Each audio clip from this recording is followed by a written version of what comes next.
Since this is the first video, I'm going to give a little introduction about myself. If you'd like to skip straight to the vlog segment, then do so using the chapters option. So, why this channel? My name is Gopal, and for the last 10 years, I've been covering basketball in India through my company called Eklavyas. The unique advantage of working in sports is that we get to travel to cover events. Another unique advantage is that because I focus so much on Indian basketball events, I get to travel to some really offbeat places across the country beyond the typical metros. Places like Bhilwara, Bhavnagar, Aizawl, Trichur, and so many more. So why not shine the spotlight on these places? So that's the reason I started this channel, TII. This is India. I remember when I first started off covering basketball events back in 2013, I was so focused on just covering the sport that I never did any touristy stuff. Like, for example, I went to Varanasi and I didn't even go see the Ganga Ghats. Okay, terrible. I know. Post COVID, I've had a shift of sorts where I realized that I need to combine work with leisure travel, and through these travel logs, I hope to share my experiences and learnings with you so that vicariously you can join me on this journey and together we can gain a deeper understanding of our incredible India. So, traveling to Fort Kochi. Coming to the subject of today's vlog, I went to Kochi to attend a basketball event. More on that on my main Ek Bieber India page. Do check it out. The venue of this event was Wellington Island in Ernakulam district. Now, I had no clue such an island even existed. I have been to Kochi, of course, before again to cover some other events. But the moment I found out about this, the first place that came to my mind is Fort Kochi. So I took an overnight train from Bangalore and I reached Ernakulam town station. As I was nearing the station, I wanted to figure out what's the best way to reach Fort Kochi from Ernakulam town. Kora suggested taking a bus or a prepaid auto or cab. Honestly, buses I find boring, and cabs and prepaid autos are needlessly expensive. So one option stood out that I could apparently take a ferry. Okay, but I wanted to add another variable to the mix because you see, Kochi now has a metro service. So could I take a metro and then take a ferry? And how much would this ferry cost? So keep watching this video, the answer will blow your mind. Exiting Ernakulam town station, I used Google Maps. I walked for about a kilometer and I reached the town hall metro station. I don't believe in carrying cash. Living in Bangalore, especially, it spoils you because I want to see how far I could take it with just UPI. Hashtag Digital India, right? Luckily, the Kochi Metro accepts UPI. So for a 20 rupees ticket, I was able to, you know, uh, board at, like I said, at the town hall metro station, and then I got off at the Maharaja College station, walked for another kilometer or so to the Subhash Bose Park, crossing the Kalyan Silk Showroom and Ernakulam General Hospital. These are landmarks for you. A short distance from the to the right of the Subhash Bose station is a boat jetty, KSRTC bus stand, and from there you enter the Ernakulam boat jetty itself. Now, where my lack of cash came to haunt me. I did have higher denomination currency, but believe it or not, the ticket cost for the jetty was just 6 rupees. Anyway, the boat was about to leave, and the ticket collector just shooed me off. So basically, I got a free boat ride. So the ferry ride, the boat ride itself was dope. It's like a wide body jet, with 3 rows of seats, very stable, I must say. You don't even feel the waves at all. So for all those of you who get seasick, you really don't need to worry. Initially, because I entered last, I didn't get a window seat, but after the first stop, I was able to sit right next to the door.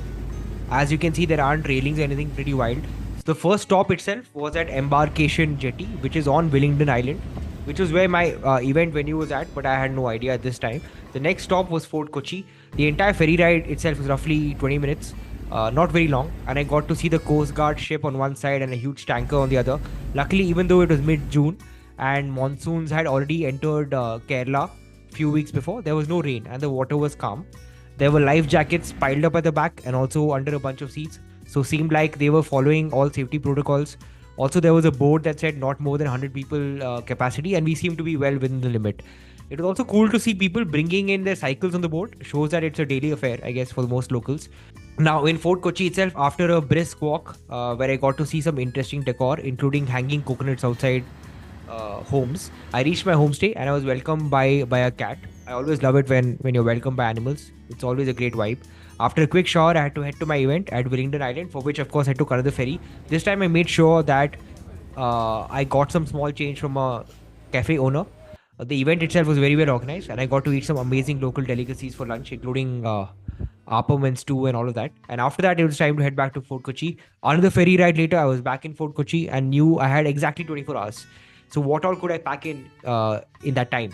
My sister had told me that I must check out the St. Francis CSI church, but by the time I reached, it was just past 5 and the church was shut for the day. I kept moving along the beach walkway and was truly mesmerized, with the sights and sounds, evening strollers, waiting for sunset, someone playing the flute. I popped into the old Lighthouse Bristow Hotel, sipped on a refreshing orange lime soda, and watched the sunset on day one.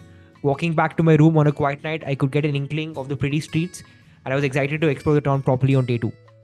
On day two, luckily, I woke up early. Normally, I tend to sleep in. Initially, I thought it was I would just get a filter coffee, from just outside my hotel. But once I got out, since the weather was so pleasant and the sun wasn't fully out yet, and it wasn't so hot, I decided to use the time and walk back to the beach.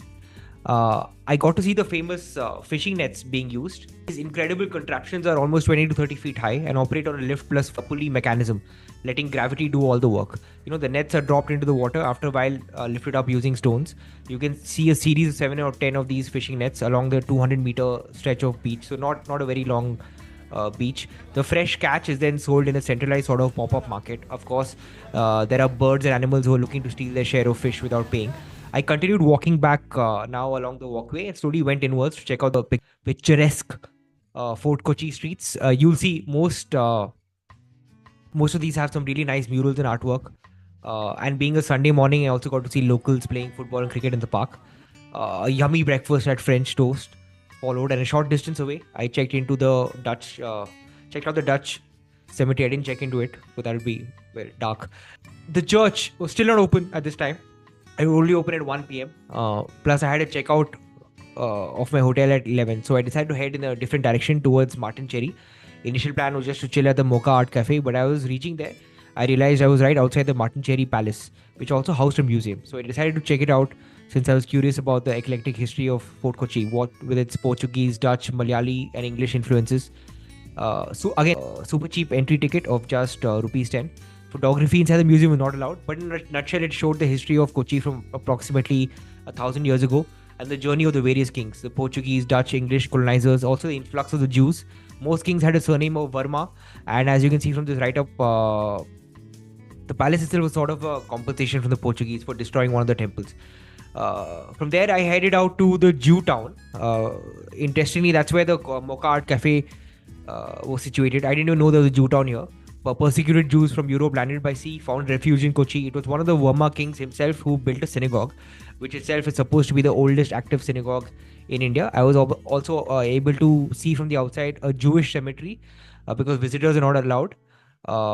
Walking back now to Fort Kochi, I was pleasantly surprised to note that there is a Gujarati quarter, complete with the Gujarati Road, Banya Square, Jain Temple Road, Gujarati School also. Immediately after that, I entered the Muslim section of the city where I came across a most unique sight. Probably, knowing that Bakri was around the corner, this goat decided to go out on a hike by climbing onto this car to munch, leaves.